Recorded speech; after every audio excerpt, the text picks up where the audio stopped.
A good win, but no ground gained in the NL West. 10 to play. Padres are 2 back. They don't have the tiebreaker. They do beat the Mets. They do beat a playoff caliber team on the road. We'll see if they can win this series on Thursday morning. 10-10 is the start time. The story, obviously, Manny Machado's grand slam, and then a couple of just like bizarre moments in this game later, including when they say it's a game of inches, they're not kidding. Juan Soto nearly tied this game up off Mason Miller at one point. The tying run was at the plate there in the 9th inning before the Padres found a way to win over the Mets here tonight, 7-4. So make your way in, subscribe. We'll talk about it for the next hour. So please subscribe to this channel, year-round content. We'd love to get to 10,000 subscribers this season with your help. We need your help to do that. So if you're here live or on replay, please subscribe to this channel. Please smash the like button for us. You can follow us on X at John Schaefer, at Jim Russell SD. We see the first super of the night from No Mama. We'll get to all of your super chats wherever you want to take it. We appreciate your support of the channel. We'll pull your comment up on screen.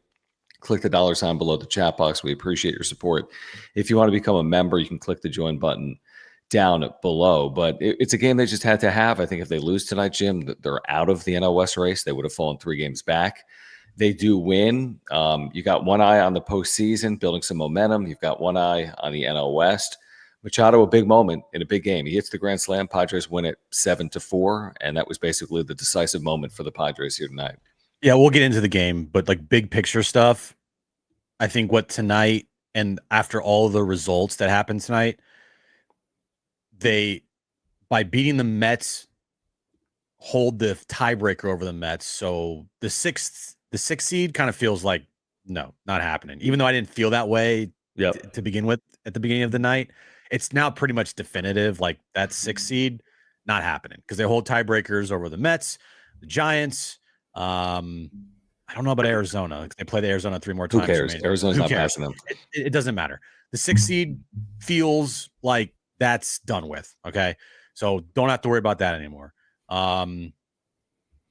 Next thing is 4 seed, not happening. They are 5 back with 10 to play. I think that's what it is. Yeah, 5 back with 10 to play. 5 back in the loss there. Not happening. 4 seed, nope, not happening.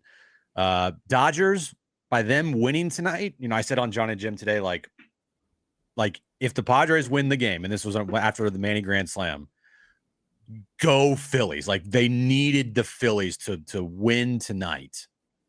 Didn't happen. I'm not saying the division is over, but you got to make up 2, really 3 games in 10 games. That's a tall task. I'm not saying it's hard, but I'm also not saying it's easy. So right now, I think it's pretty clear that they're either going to be the 3 seed by winning the division or the 5 seed and heading to Chicago. 1,000% accurate. By the way, if you look at Fangraphs at this exact hour with the results in, Padres result, Dodgers result, the Padres' chances of winning the division has gone up today. Now, I'm not going to go sell you some false hope, but they now have a 14% chance of winning the division. The Padres, the Dodgers have an 86% chance of winning the division. If you would have looked yesterday, the Dodgers' percentage chance to win the division was over 90%. You might be saying, well, why? If there's 1 fewer days now left, how has the Padres' chances of winning the division gone up? Well, I mean, I'm looking at remaining schedules, and I do think advantage Padres. Now, is it such an advantage that they're going to make up 3 games? That's probably wishful. But when you look at this White Sox series, when you look at the Diamondbacks at home, I think they'll be out of it by then. You're getting the Brewers at home. The Brewers haven't been great. I think the Dodgers with the Giants still a rival and with Mariners on the road, it's not a foregone conclusion is my point. Here's what I think it takes, Jim. I think it takes 9-1 or better. I think you go 9-1, Dodgers go 6-4, you win the division. Mm-hmm. I think it takes something like that. Again, by the way, you could go 9-1 and not win the division. Because Dodgers go 7-3. But that's why I think it takes 9-1 or better. I don't think 5-5 and the Dodgers go 1-9. So I think it takes 9-1. Which how likely is that? Not very likely. But can it happen? Yeah, they've done it a couple times this year. We'll see if they can do it again. We would all agree, like 7-3 in a 10-game stretch. That's good baseball, right? Mm-hmm. I think 7-3, even though it's considered good baseball, I don't think 7-3 gets it done. No, because the Dodgers could go 5-5 and win the division. Right. So you're going to need to start having some results quickly here. Like, you can't keep doing this. And they don't, this is out of their control what the Dodgers are doing right now. So it's just happenstance or circumstance, whatever the word is, whatever. You're going to have to just continue to play well and continue to win games and hope that the Dodgers, stumble one of these nights that you pull out a victory. Because tonight was another night of like, okay, hopefully the Dodgers lose and then go out and they shut out the Phillies, and it just goes back to like all of the chances and opportunities that this team has missed out on, that if they just played 500 baseball over the last month, they'd be pretty comfortably in the division lead. Yep. Right now. But they didn't. The Dodgers have kept them around, and there's still hope, but it's fading, especially with that tiebreaker that's kind of like looming over the head. Because when you look on paper, like, oh, 2 games, that's great. They could finish with the same record and the Dodgers win the division. So, like, that extra tiebreaker game kind of feels like it's looming large here. Like, I think they could both finish with the same record, but that's not good enough. So, yeah, that's the big picture after tonight. Great win, right? Manny, the grand slam, bullpen, Mason Miller. Oh, my God. Like, that was some cinema type shit in there in the 7th inning with Soto. It was kind of dicey. You're right. I mean, it was 1 inch to the left. I know. It's crazy. But overall, like, big picture stuff here, it's either the 5 or the 3. And that's what it's going to be. It's not going to be a 4 situation. You don't have to worry about dipping down to the 3, or it's the 6, excuse me, unless this team loses out. So yeah, I think the closer we get here to the end of the season, the 5 kind of feels like the likeliest scenario here. Unless the Dodgers, when they slip up, you take advantage for one time in the last month. I mean, if there's a silver lining to a 5, is that a 5's probably not locking horns with Philadelphia should they win the wild card round in the NLDS. Because Philadelphia's unlikely to be the 1 seed. They lose today. I mean, they have to overcome, I don't know what it is. Is it 2 games?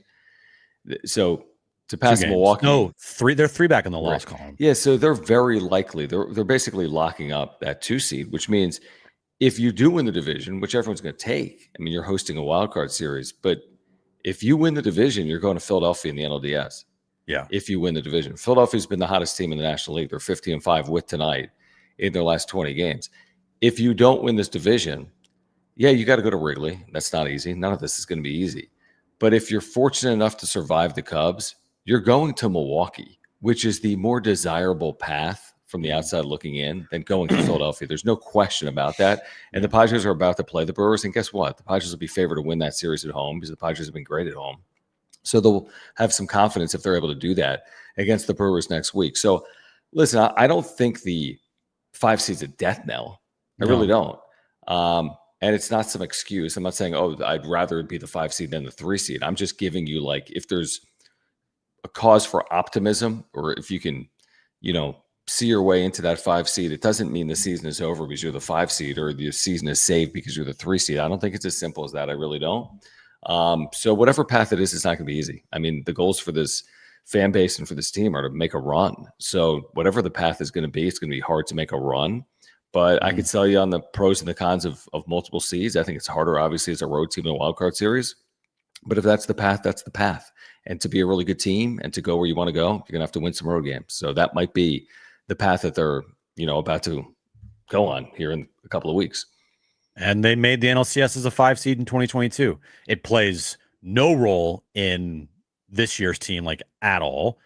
But still, I mean, it's that shows that it can't be done. That it can be done. And they beat 200 win teams on their way to the NLCS that year, by the way. Yep, that's right. Mets and the Dodgers. I mean, we'll see. We'll see. The win was really good tonight. They needed it absolutely for their chances of the division, because if they lost tonight and the Dodgers, won like they did, I'm coming on here and you're saying the same thing. Division's over. It's over. 3 was 10 to play. Really 4, 10 to play. Like, you're not doing that. So, I mean, the game tonight, It was it was it was kind of a weird type of game, right? They go up 1-0, then they get the score's tied 1-1, they go up 2-1, then it's tied 2-2, and then you get to the ending that Manny hits the grand slam, just a hanger over the middle, and you're like, holy shit, all right. And then the bullpen comes in, and Pavetta can't finish 5. Morahone comes in, and then Estrada, and he gives up the home run to the 8 hitter, then walks the 9 hitter, and you're like, holy shit. And this was the type of game that we've talked about recently that they've had rearing its ugly head again of like, this is where you also miss Jason Adam, like you're asking guys to get extended here in that bullpen because he's not going to Peralta. He's not going to Matsui. He's not going to anybody else. Like he's going with his top arms, and he's going to make sure that this thing finishes out with his top arms. And if they got to go more than an inning, they're going more than an inning, but they pulled it off. And I mean, that 7th inning, John, with Mason Miller facing Juan Soto and Pete Alonso, that's exactly why you got the guy. I mean, the problem is the bullpen we were sold on August 1st does not exist. Mason Miller does. Yeah. Mason Miller's been terrific. I think Jeremiah Estrada, I have not a lot of faith in. I got questions. I'm sorry. I got big question marks about him. Yeah. I don't have a lot of faith in him. By the way, where this really would have been damning is what happened with Luis Ariz being thrown out at second and a run not scoring to extend a lead in a game where the tying run's coming to the plate multiple times. Again, if you do this in the postseason, you're asking for trouble. They were asking for trouble here tonight. But listen, Mason Miller has completely lived up to everything, all the hype. I'm making that trade 100 times over. I'm sorry. I don't care if they're the 5 seed or the 2 seed or the 3 seed. Mason Miller now and long term has a lot of value for the Padres. It's just, to your point, without Jason Adam, it's just more susceptible. You're asking guys to do more. I mean, tonight you had multiple relievers work more than an inning. Mm-hmm. It's a tougher strategy against a good team on the road. Morahone did his part, like you said. Miller did his part, although it got dicey there. And it worked out. But this is a classic example, Jim, where if you don't add on, let's say as opposed to a Machado grand slam, they walk in a run and it's 3-2. They're going to lose this game. I'm telling you, they're not going to win this game if they didn't have that huge hit. Now, credit to Manny. Seriously, he's been looking for a moment like that. He's homered now in 3 of his last 4 games. Good for him. Seriously, good for him. And hopefully it means something for him moving forward. But I think it proves the point we've tried to make, like, no more sitting on small leads. You have to take advantage. You have to play for bigger innings. They capitalized. If you think about the grand slam inning, it was hit by pitch, walk, bunt single, grand slam. So they got the big inning, and they're going to need those big innings, in my opinion, in the postseason, especially with this bullpen not as good as it was a month ago, not as healthy as it was a month ago. It's funny how a ball that can be hit over the fence is so impactful and changes the game in such a massive way. Because like you said, if Manny gets a single there and say they just score a run or two, it doesn't feel like it's been, like they're just like going to walk away with this game in hand. Like that grand slam home run. Actually, you know what? That's stupid of me. No one says grand slam home run. No, it's like saying the same thing twice. Right. It's like saying the complete game shutout. Or no, it's like saying complete game shutout. Yeah, because it's like, of course you threw a complete game if you threw a shutout. Because a shutout is a complete game. Exactly. So let me just rewind that a little bit. The grand slam by Manny, it's so much more impactful, and it changes the course of games. That's why the home run ball means so much. And that playing small ball the way they do, you almost feel like relieved if you're the opponent and you're the opponent's, fan. Like you feel relieved if they just got 1 or 2 runs there by playing the small ball. When you give up a grand slam, that's demoralizing. And everyone's like, shit. And that just, it can carry you throughout the rest of a game. And that's what it did tonight. That grand slam, it carried them. Now they added a run on late, but still, that was the game winner right there. Sometimes you just need that big hit. You need that 3-run homer. You need that grand slam. And the fact that they're laying down bunts in the first inning, John. We were in studio. It's like, Luis, why are you trying to square for a bunt? Now he got a walk, which was crazy, but the home run ball is your best friend, and it really could go a long way, and it changes momentums of games. And that's why in the postseason, I would much rather have a home run ball than them scratching and clawing to get a run across the board. I mean, Mike Shildt today, if you missed it, we played this on John and Jim, and you could probably find it somewhere, including on John and Jim. Mike Shildt had a 3.5-minute answer to a question why the Padres have more sacrifice bunts than any team in baseball by a wide margin. Yeah. And at one point used the phrase tickled when referring to the value of a bunt and why he's so enamored by the bunt and the sacrifice and what it can mean for his team. To me, it sounded very conservative/defensive. He said in that diatribe, that rant, that he was pro home run. Well, yeah, no shit. I mean, everyone's pro home run, but I think really sometimes it's the actions do the speaking, not the words. And the actions are they're electing to lay down bunts in an effort to move runners, in an effort to play for a run, right? As opposed to a big inning. And you could argue that's because they trust their pitching staff. They trust their bullpen. They don't think they have the slug that's necessary to just run into home runs like they did here today or even yesterday with the 3 home runs. So I don't think Mike Shildt really changes his tune in terms of the strategy heading into the postseason. I've made the point over the last month. I think he's bunting more over the last month because I think this is what he thinks he needs to do in the postseason. I think this is the plan. It's right in front of our eyes. The plan is already laid out.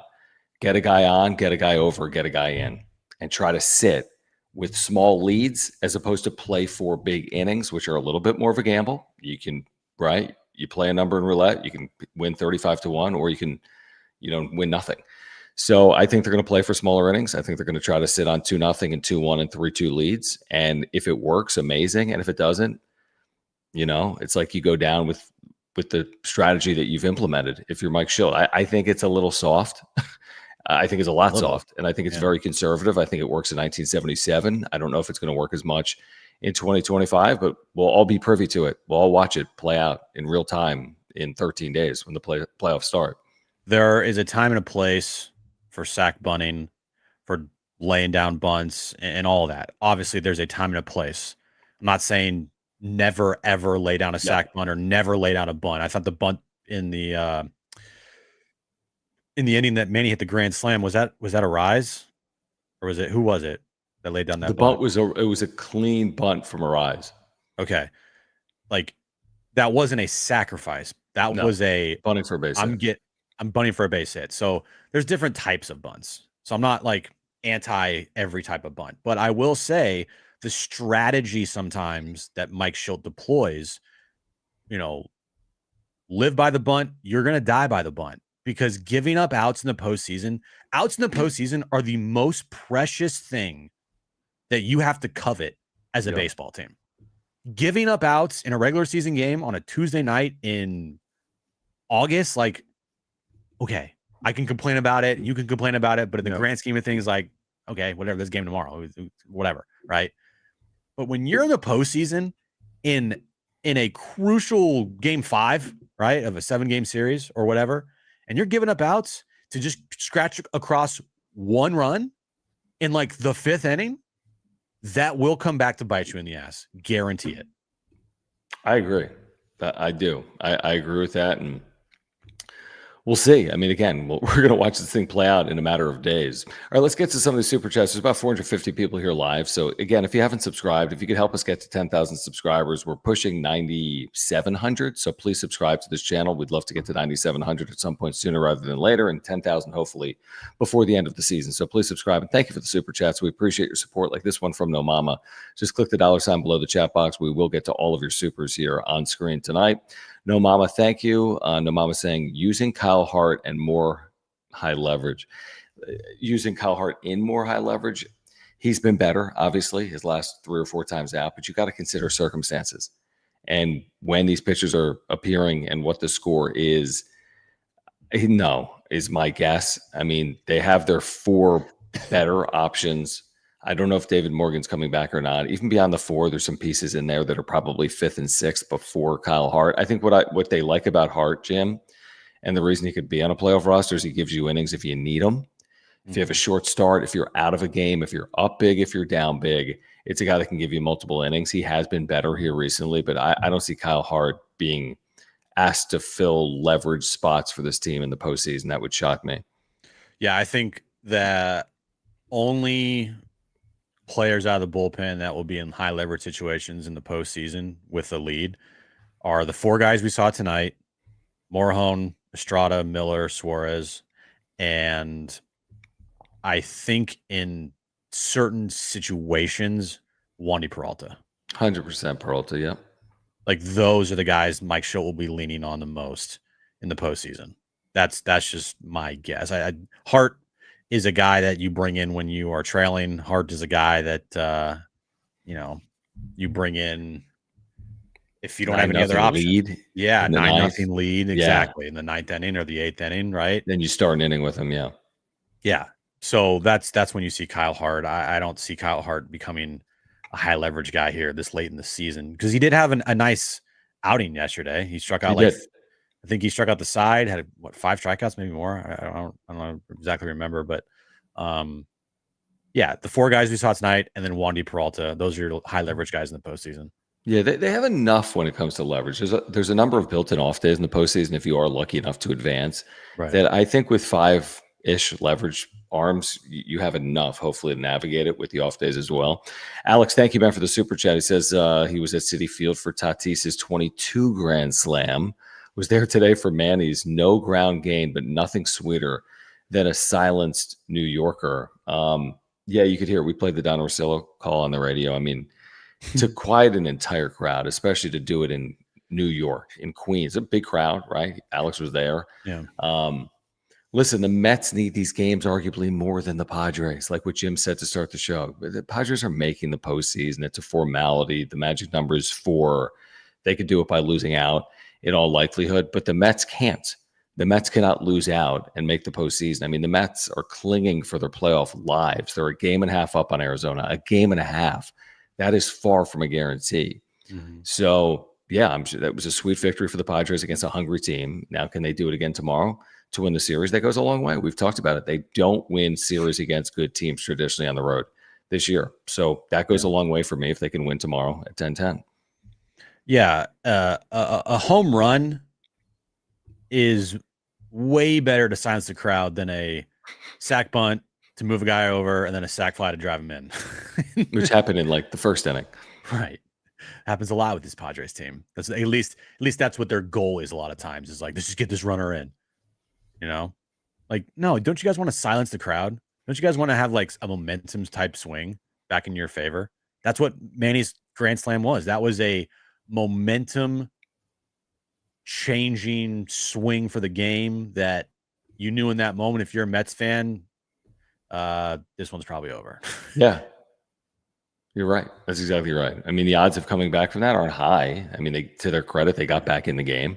And I know there's 2 outs, but like, say there was 1 out and the bases loaded. Manny hits a sac fly, brings a run in. Padres increase their lead 3-2. Okay. And then Gavin Sheets comes up and he does exactly what he did in his at bat there, flies out to left. You're up 3-2. That's awesome. The other dugouts thinking to themselves, we'll take that every day of the week. Bases loaded with Manny up, and we only gave up a run there. Like, they take that every day of the week. And I know there's 2 outs. 1 out. Right? 1 out. There was 1 out with Manny? Tonight. 1 out. Okay, that's right. You're right. Yeah, there was 1 out tonight. So my point remains is like, if Manny hit a sac fly there, runner scores from third, you go up 3-2. It's like a win. Gavin, it's a win. It is a huge win. And if you're a fan, you're not like, deflated because you just gave up a sac fly. You're like, good. You feel like, yes, all right, we only gave up a sac fly there. And the game is completely different. I agree. JD's third, thank you, man. Appreciate the super. He says, what was the earliest he is doing? Yikes on Sirius. This was just a bad play, because you see a ball. I mean, we're watching this in studio and you're like, well, a run just scored. Luis Ariz just ripped the ball down the right field line. There's a guy at second. There's no world. I don't even know the circumstance where a run can't score on a play like that. And Diaz, because he's certain he's going to score, and I get it, he's not going at it 100% from second. He's going to score. The ball's in the right field corner. but then the throw goes into second. And as he's jogging over home plate, Arise is tagged out, which takes the run off the board. They're both to blame, in my opinion. If I'm Arise, I'm not trying to get hung up there because I'm assuming that Diaz has already scored. And if I'm Diaz, I'm assuming no out is going to happen on the bases before I reach home plate. I just think it's bad luck. I mean, it would have been an absolute disaster if they lost this game. I probably would have freaked out at like Diaz, Arise. I don't even know what I would have said, but they won the game. I don't even know who's most accountable, truthfully. I would guess Diaz because he's not hustling. But, I mean, who is hustling when a ball is hit down the right field line? And there's no throw that's even coming to the plate. End of the day, that just can't happen. You know what I mean? Like, that just can't happen. Yeah. Like, you can't get thrown out at second there, and you got to be hustling home. Who do you blame more, right? Diaz or Arise? Probably Diaz. I mean, look, to be honest with you, I have to watch the play again because I was driving, picking something up. On initial, like, let me see here. Just showing the highlights. I don't know if it's in there or not. Here we go. It's kind of a weird play. Okay, so the top of the sixth. Runners at first and second. 2 outs. Arise. Hard hit ball to Soto. I mean, like, how does a run not score there? How does a run not score there? And why is Arise trying for a double? Honestly, I put it on Arise. Like, what are you doing? Yeah, I mean, like, the run scores if you just stop at first. Like, everyone gives shit for Juan Soto for being this like awful defensive player, and at times he does not look good in the outfield. But he's not like a complete, like, he's not some guy out there that doesn't know like how to throw a baseball. Like, remember when he was the Padres? You know how many outfield assists he had in left field that year in 2023? He had a ton. Because everyone runs on him. But okay, you ran on Soto, and he just said, "Okay, fine, sure." Yeah, I mean, it was a dumb play all around. Who cares? They won the game. It's inconsequential, is what it is. Steve, thank you, man, for the super. He says, take the win, now get the series. Hashtag LFGSD. I mean, that's the critical component here when you look ahead to tomorrow. Can they win a series again against a playoff caliber team on the road? And it remains to be seen. I mean, it's Randy Vasquez tomorrow. It's this prospect that has been, I think, terrible. I think his last time out, he went less than an inning. Jonah Tong, who Arise for whatever reason tonight over by the dugout, slapped him on his hat. Did you see that? That was weird. Did that? And he wasn't in on the joke. He did not like it. Tong was like, "What are you like?" It was a very odd circumstance between Arise and Tong. Anyway, the point is the point. He's a huge prospect. His numbers are awful. Yeah. And the Padres, Randy Vasquez has given them good chances to win. Whatever their record is, the Padres, when Randy Vasquez starts, it's freaking good. So capitalize on this opportunity, win the series, get to Chicago, keep the pressure on the LA Dodgers. You might just be a day away from winning a game and the Dodgers losing a game. That has not happened, by the way, in September. Kevin talked about this today. Yeah. It's happened like one time where the Padres won and the Dodgers lost. And it's only happened like 2 times the other way. Crazy. Where the Padres lost and the Dodgers won. So these two teams have stayed within like a game or two of each other for like weeks on end now. It's crazy. And that's why I feel like it's so hard to gain 2 games in 10 days because look what has happened the last month. He's been right there with the Dodgers for a month and still haven't been able to pass them. So now we're expecting that to happen in 10 days or in 10 games and make up 3 for the tiebreaker. Hold on. Great point, by the way, from the chat. Rewatching the Arise play, Jim. Yeah. In looking at a replay, and I'm watching Machado. Machado's telling Diaz to just hold up. Like, you don't have to, like, you're good. The throw's not coming to the plate. Like, he's like, so, I mean, you watch Diaz just walks across home plate. Man, he's like, you're good. Well, okay. Again, that's why I think I put the blame on Arise there for trying to take the extra base with 2 outs. Doesn't make any sense to do that. It's so weird. The ball's hit to right field. Yeah. Like, it's hit to right in front of the right fielder. It didn't get by him. Like, you're not Fernando. You're not Jackson Merrill. No, you're not fast.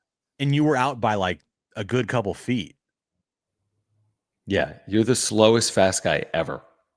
Yeah, so I put the blame on Arise in that situation. Yeah, like stop trying to pad your stats and get an extra base out of it. Just take the RBI. And he ended up with neither the RBI or the double. JD's third, thank you, man. He says postseason Shildt is a liability, sad but true. He's 0-4 in playoff elimination games. He's the Manny Machado of man. No, this is I know. I feel like to some extent, dude, you're always trying to troll. Yeah. Because what was he supposed to do last year in Game 5? What? Give me the one. You could have had Casey Stengel managing. You could have had Joe Torre managing. You could name the manager that would have resulted in a win without scoring. Was it Mike Shilt's fault they didn't score in Game 5 last year at Dodger Stadium? No. Give me a break. So managers matter, but you can't put it on the manager in decisive playoff games solely on the manager. That's an absolute joke. Everyone understands that. There's examples where managers might be outmanaged or second guess, but Game 5 is not a good example of that at all. Nor is Game 4, truthfully. I mean, who knows why Dylan Cease started that game? I don't think Mike Shildt raced into AJ Preller's office like, you will start Dylan Cease, right? Or I'm out. And by the way, did they score in Game 4? No. So I think that's lame. You know, I'm not saying Mike Shilt's the perfect manager. He's not. Dave Roberts isn't the perfect manager. He's been widely vilified, but they're all criticized heavily. Yeah. Unless you win at a very high level. And even Dave Roberts has won at a high level and he's criticized heavily. So, no, me and you feel the same way, Jim. Is he the best manager? No. Do we criticize a lot of things he says?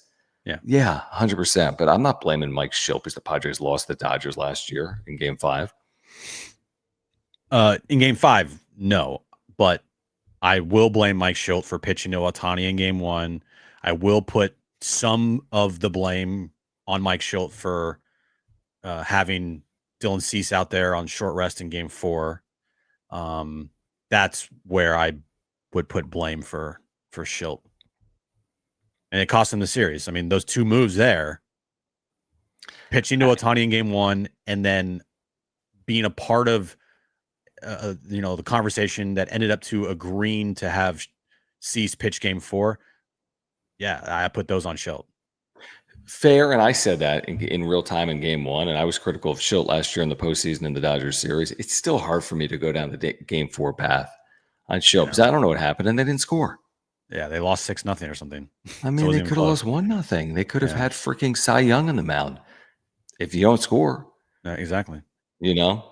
All right, we're going to get back to the conversation in a moment. Do need to thank our title sponsor here on the wrap-up show. He's been with us for 4 years and 2 months. Mark Nimitz at Farmers Insurance. He's been with us each and every month for the last 4+ years. If you support this channel, please support Mark Nimitz at Farmers Insurance. If you have an insurance need, trust us. He will take care of you and your family.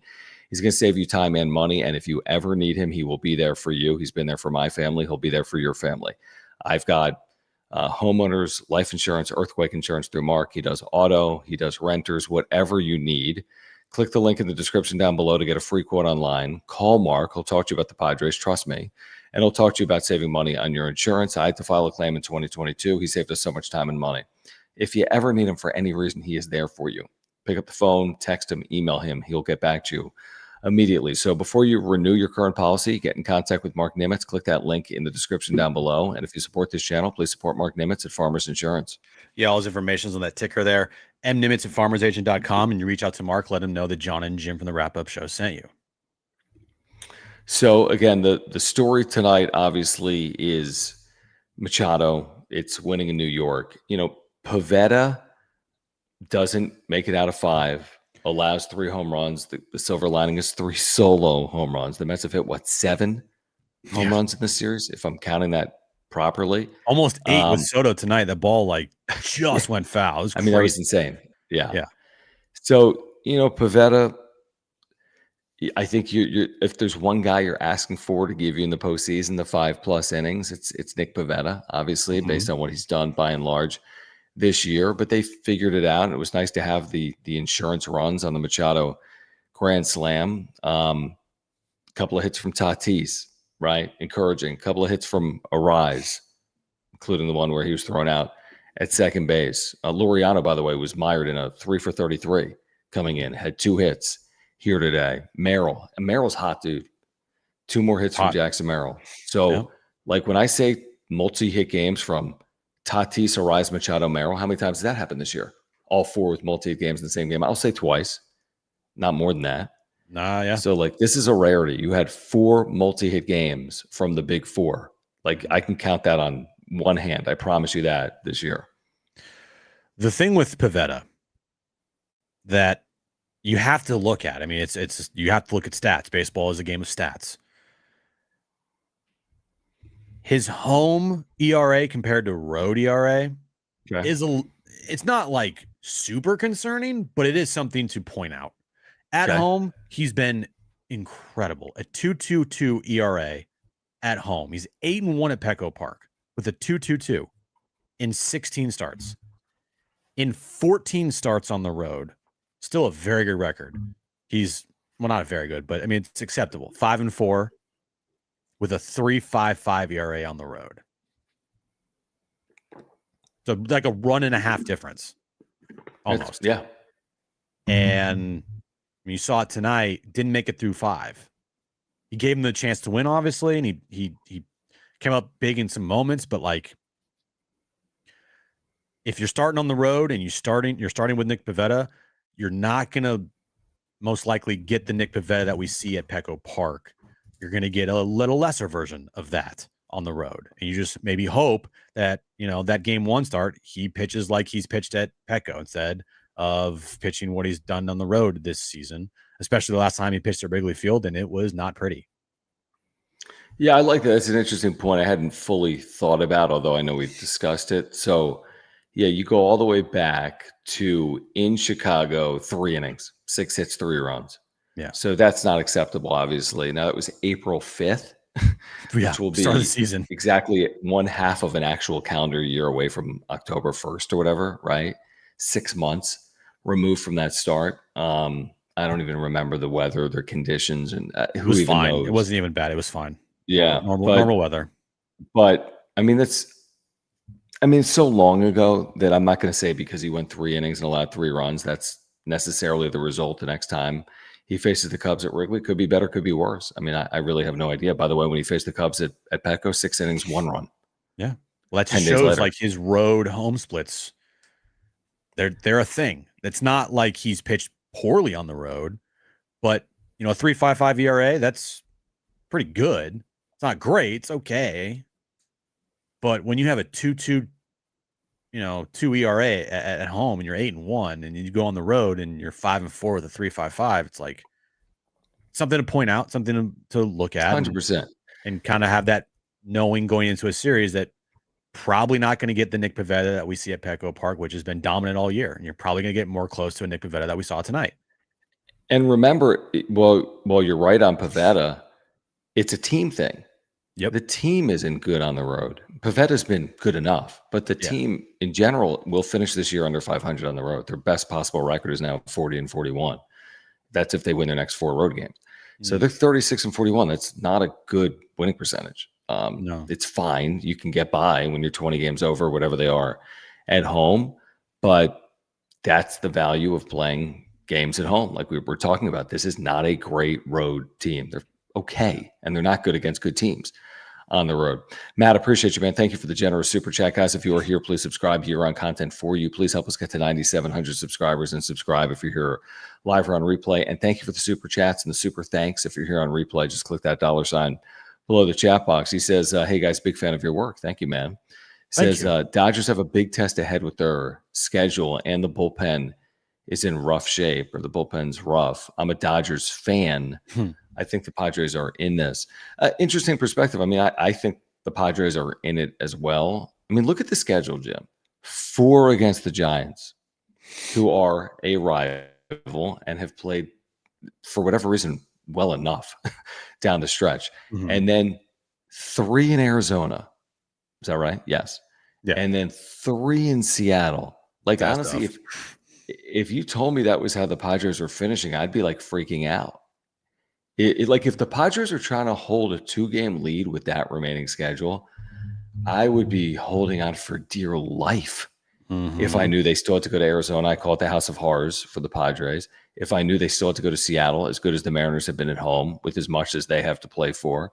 And then the Giants, the way they're playing, I mean, it's just kind of tricky. So, I mean, I understand the point. I'd still rather be in the Dodgers' shoes, Matt. I'd rather have the 2-game lead with 3 because of the tiebreaker. But I don't think it's like quote unquote easy. Like I don't think they just kind of walk across the finish line. Like this thing definitely could come down to the final day or so. The Mariners, going back to the end of July. Okay. They've had, let's see here, they've had 10, 16 plus 7 is 23. 23. They've had 23 home games since July 31st. The Mariners, team that the Dodgers play at the end of the season in Seattle. Can you guess how many losses they have in those 23 games? In 23 home games? Mm-hmm. I can guess, and I will. What do you got? 18-5. They've lost 3 times. They're 20-3 in their last 23 home games. Yep. They just swept one of those losses is to the Padres. Yep. They just swept the 7-game homestand. They lost 1 game to the Padres. Wait, hold on. 1, 2, 3. Oh, sorry. It's 4. No, 3. Sorry. Only 3. My bad. 3. Yeah. Because they had a 10-game homestand. They lost 1 game. They had a 6-game homestand. They lost 2 games. And then they just recently had a 7-game homestand where they lost 0 games. So that's insane. So you hope that stands and sticks when the Dodgers play the Mariners for 3 games to end their season. 20-3 in their last 23 home games, the Mariners. They've been awful on the road. Basically, if you get to the final 3 games of the year and you're even, but you're really 1 back, you see what I'm saying? But you're even. Yeah. I'm signing up for that right now. Hell yeah. Go Mariners, dude. Vetter Cup rivals. Let's go. I mean, shoot, you could be 1 back, which is really 2 back. Yeah. You go 3-0, they go 1-2. Yeah. I mean, that's again, there's enough time. That's the thing. Like, time is of the essence, but there's still 10 games. There is enough time. As crazy as that sounds, there is enough time. For you, though. What's that? A lot has to go right for you. Still, like when you win, like you got to catch the Dodgers, and Dodgers have to play poorly. Yeah, but you just told me the Mariners are 20-3 at home. I know, but that's just 3 games. There's still 7 other games the Dodgers are going to play before then. Yeah, but shit, if they lose a series in Seattle, I mean, I'm saying that I don't think the Dodgers will have it wrapped up by the time they get to Seattle. Yeah, you're right. This thing might go down to the wire. You're right. That final weekend of the season, this thing might go down to the wire. But yes, you're right. The Padres do not control their destiny. There's no question about it. And they're 1 day away from being cooked if they lose tomorrow and the Dodgers win. Yeah, for feels example. like it. But they're also 1 day away from being in it if the Dodgers lose tomorrow and the Padres win tomorrow. Hendrick, thank you, man. He says, pitch doctor needs to fix Estrada and quick. Is there a working theory on Jeremiah Estrada? My only working theory is overuse. And the long season's coming back to kind of get to him here. Said this the other night on the wrap-up show. His ERA in his last 7 appearances was like over 7. Now, looking at his ERA over his last 7 appearances is up to 9. It's a 9 ERA. His last 15 appearances, ERA over 8. Last 30 appearances, ERA over 4. That's not good. Not good. You know, his ERA for the season is 3.57. Yes, I know a lot of the damage this year that Jeremiah Estrada has, surrendered has been against the Dodgers, but still, that doesn't take away from what he's done recently. And what he's done recently has not been against the Dodgers. It's not been good. It's not been trustworthy. I mean, thank God for Mason Miller tonight. I mean, we haven't even really talked about how Mason Miller pitched tonight. I mean, he gave you 5 huge outs there. 5 outs, a lot of outs, yeah. And the save of the game, I'm sure I didn't hear Shildt postgame, but I'm sure the save of the game, Shildt will say that it was in the 7th inning, even though Robert Suarez did have 2 on with 2 outs, and Juan Soto was at the plate in the bottom of the 9th inning, up by 3 runs. So, I mean, that's also a big moment there too. But as far as Mason Miller goes, Morejon was great tonight. an inning and a third, 2 strikeouts, no base runners allowed. Mason Miller, I thought was even better. An inning and 2/3, 2 strikeouts, 2 of the biggest strikeouts of the game against Alonso and Soto. But yeah, Suarez and especially Estrada, those two scare me. Yeah, basically, like it's half a year of like big four now. Basically, everyone other than Miller. I'm with you on Morejon. Morejon's been very good, but like, yeah, I kind of want Miller to pitch every day and go multiple innings every day in the postseason. I know that's not going to happen, but you're right. His stuff is dynamic. He dodged the Soto potential game-tying home run by an inch, but he was outstanding. The end result is the end result, and he was once again outstanding. All right, guys, the next time you're at a Lucky Box vending machine, make sure to use our promo code. It is the word Padres, all lowercase. You're going to get $5 off. These are mystery vending machines. You choose if you want a sports card or a Pokemon card or a sports autographed jersey, and then it takes care of the rest. And you can use our promo code Padres, all lowercase, get $5 off. I picked up a Fernando Tatis Jr. Auto 10 when we were in Vegas back in July. These are all over Vegas. And if you're in Southern California, I know you're spending time in Vegas. The next time you're in Vegas, you have to find one of these machines. It'll find you. They're everywhere. Circa in Las Vegas, they're everywhere right now in Las Vegas. There's going to be 20 of them. They're coming to Southern California. They're in Chicago if you're going to the series, potentially coming up at Wrigley. They're in New York if the Padres end up in New York, or you're in New York right now watching the Padres at Citi Field. So use the promo code. You're going to absolutely love this product. The next time you see one, you have to take advantage of it, whether it's sports cards or Pokemon cards or autographed jerseys. You could pick up like a Messi Auto 10 card or a Patrick Mahomes signed jersey or a Fernando Tatis Jr. Auto 10 card. So use our promo code Padres, all lowercase, and take $5 off. And it's becoming an exclusive loyalty program member. All you got to do is go to luckyboxvending.com. It's free of charge. Just put your email and your phone number.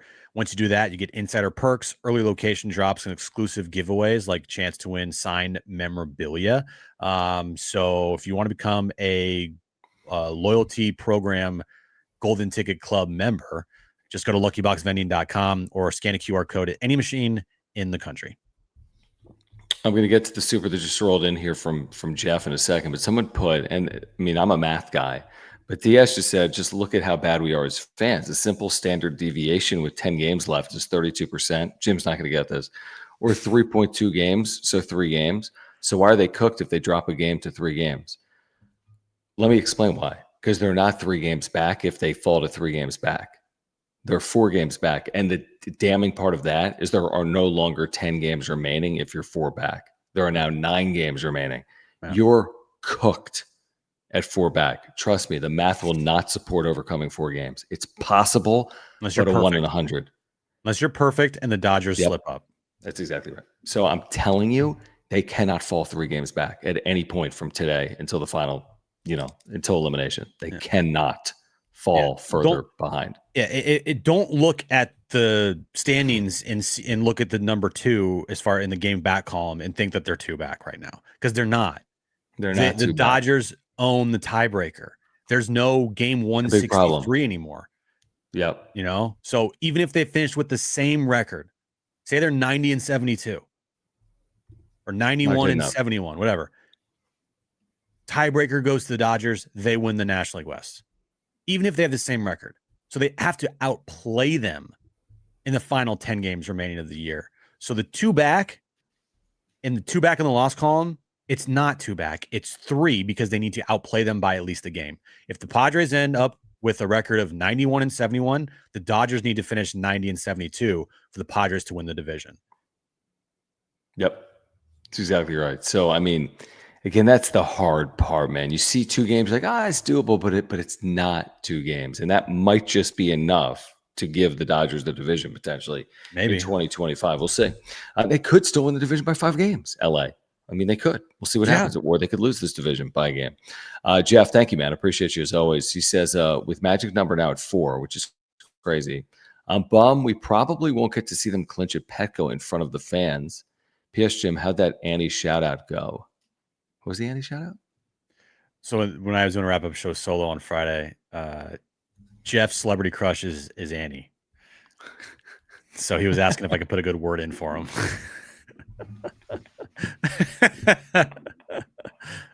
What is going on in the wrap-up show? Yeah, I was like, maybe. I don't know, Jeff. And How's by the that way, supposed Jeff, to come up? I did see your email. Sorry, buddy. I will respond to that. Love it. Just a lot going on right now, but I did see your email, so thank you. Appreciate you, Jeff. What are we, matchmakers? I don't know. I mean, but yeah, no, Jeff is right. The likelihood of them being able to clinch and celebrate at home probably not going to happen if they take care of business, right? Yeah, that's right.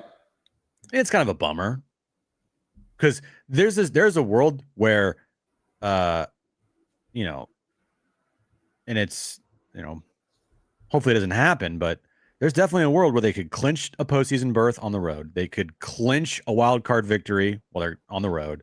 They could, they still could clinch the division, by the way, and they would celebrate that at home. So that's still there. They could win everything on the road. They could do the wild card series, NLDS, NLCS World Series. Yeah, they could do everything on the road. But what I'm saying is, if they won the division, that would be at home. To be at home. That'd be at home. So they could celebrate twice here in the next 10 days. When you think about it, they could celebrate a postseason berth, and they could potentially celebrate a National West Division championship or NL West title, whatever you want to call it. No, we're not. This is not the job of the show. Set you up with Mary Lou's. No. There's no setting up here. You bring up a good point of the division, but like there's a world where they clinch a playoff spot on the road. They win the wild card series on the road. They win the NLDS on the road. They win the NLCS on the road. Yeah. They win the World Series on the road. That'd be cool though. I'll take that. That means they won the World Series. Everyone would take that. Could you imagine? Again, we're getting a little ahead of ourselves. Just a little ahead. And by the way, whenever they clinch, they're clinch. Like celebrate clinching. Exactly. They didn't win the division who cares? Like when you're in, celebrate it because it should be celebrated. It's a long year. No matter how many wins they compile here, Jim, it's a good year. I mean, they're going to finish, 18 games over 500 if they get to 90. Yeah. I mean, 18 games over 500. By Padres standards, there's not a ton of 90-win seasons in the history of the franchise, so they should be celebrating once they get into the postseason. And like I saw tonight from Too Much Morton's, we've been saying this for like 15 days.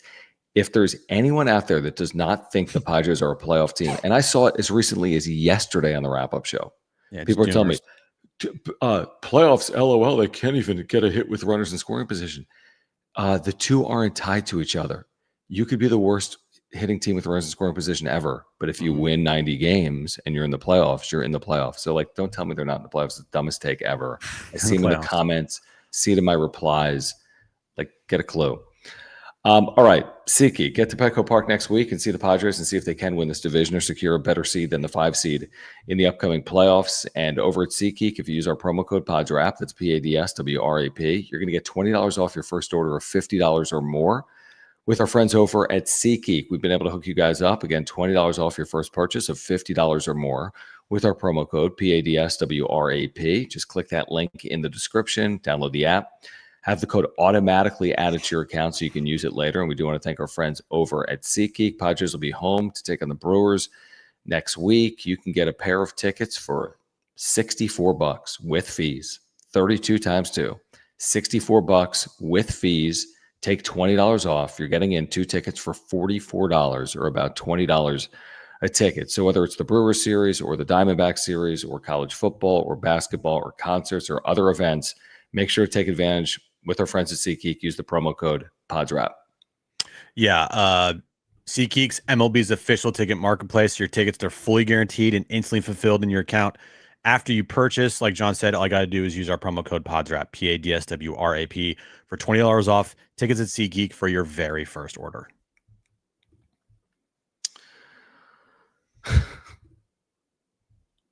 You got promo code Jeff and Annie.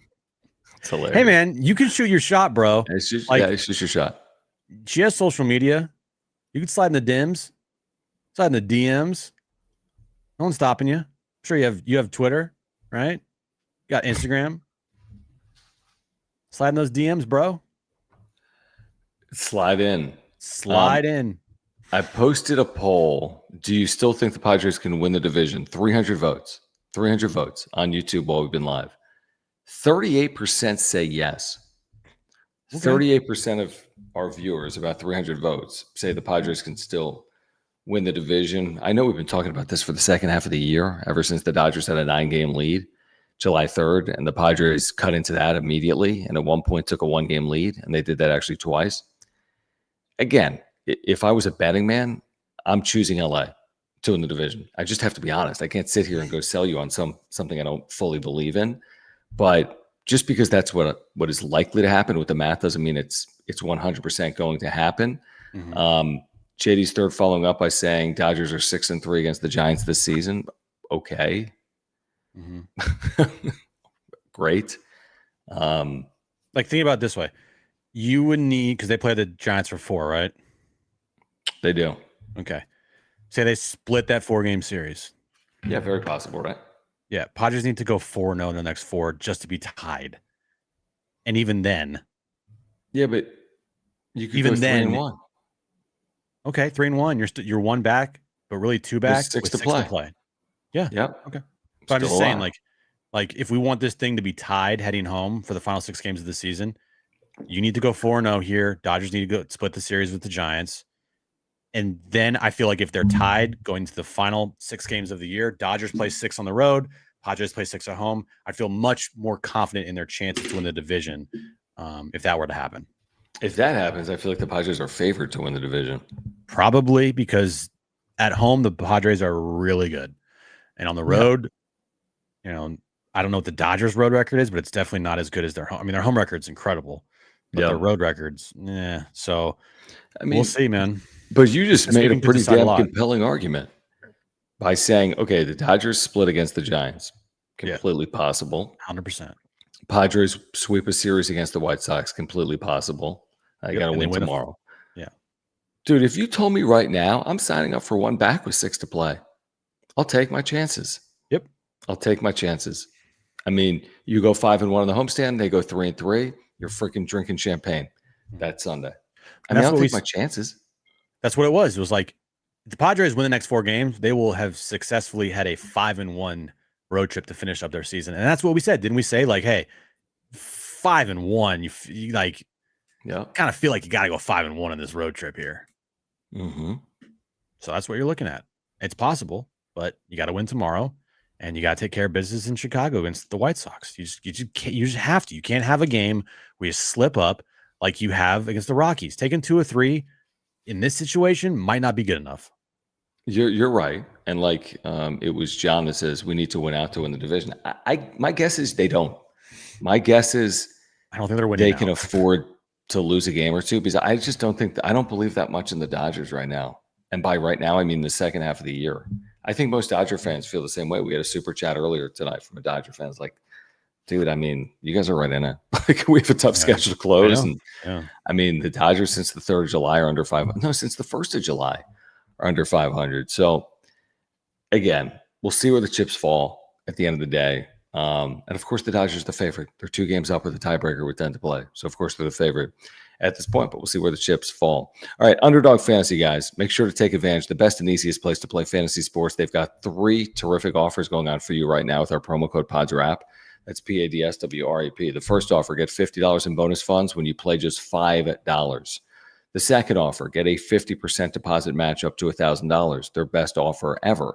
And the third offer, a free gimme pick. What is a gimme pick? It's higher or lower than a half total plate appearance for Fernando Tatis Jr. tomorrow, or higher or lower than a half total point, like in a NFL game, or higher or lower than a half total passing yard for Dak Prescott for the Dallas Cowboys. You get the point. They're giving you a pick. You pair it with another successful pick 'em winner, and you can win big. You can win up to 5,000 times your money in a single night. So click the link in the description down below. Play along. We've had some huge wins over the years on Underdog. I'm talking about hundreds and hundreds and thousands of dollars. So click that link in the description down below. Get the $50 in bonus funds. Get the 50% deposit match. Get the free gimme pick by using our promo code PODSWRAP. Yeah, there's the QR code right there. Scan it. We'll take it to the App Store. Download Underdog Fantasy. Football's underway. NFL, college football, baseball still. A lot of sports that you could use Underdog Fantasy for. When you sign up, use our promo code to sign up. PODSWRAP, PADSWRAP. We have a 4-hour wrap-up show for you tomorrow on John and Jim. There's your wrap-up show. Not 1 hour, not 2 hours, not 3 hours, not 4 hours. But yes, 4 hours. 4 hours, yeah, 4 hours. 4 hours, full reaction. Game will be over. We'll hear what Mike Shildt has to say about it. Game starts at 10:10. Even if it went 3.5 hours, it'd be over by 2 p.m. So join us at 2 p.m. Full immediate reaction following Padres and Mets from Citi Field. And then we look ahead to the weekend and we take a look at where the division, stands at that point after tomorrow's game against the Mets. So join us at 2 p.m. tomorrow on John and Jim, San Diego Sports 760, live on the iHeartRadio app. We've got a YouTube channel as well. Tell your friends we're on the radio. We could use your support on the radio as well. If you like the wrap-up show, you'd like John and Jim. If you want the wrap-up show to keep going, you want to support John and Jim. So join us tomorrow at 2 p.m. Again, please smash the like button for us. Please subscribe to this channel. Help us get to 9,700 subscribers. Follow us on X at John Schaefer, at Jim Russell SD. Thank you for the super thanks. If you're here on replay, we really do appreciate you. Thank you for your support of this channel. Support our title sponsor, Mark Nimitz at Farmers Insurance, as well as Lucky Box, Hamul Casino, SeatGeek, and Underdog Fantasy. Manny Machado hits the grand slam. Padres win in New York 7-4. They'll wrap the series tomorrow at 10:10. We'll catch up tomorrow on John and Jim at 2 p.m. And for Jim, I'm John. This has been the wrap-up show. Thanks, guys. Peace.